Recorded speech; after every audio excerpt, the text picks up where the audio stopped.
check this out. We're gonna go and turn on the lights real quick. If you guys didn't know, the doors open like this. It's freaking awesome. Pop, pop.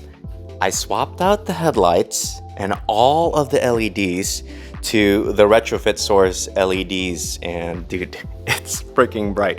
If you guys ever seen a stock AZ1 headlight, it's kind of comparable to like a very OG 80s car.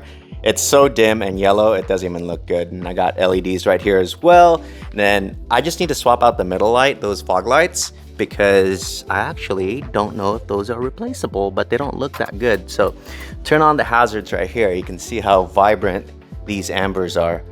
Look at that, dude. So freaking dope. And the back is absolutely crazy.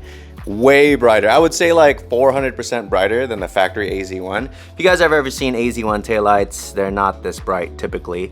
And I got that swapped out. I got the reverse swapped out. And then obviously the brake lights and parking lights swapped out. So it kind of gives it a modern touch. I mean, taillights, headlights, if you swap them out, it makes such a big difference on the aesthetics of the vehicle because it makes it look a little bit more modern. And if you guys are curious how the fog lights look, let me just turn it on real quick. They don't actually look that vivid right now because obviously they're dim.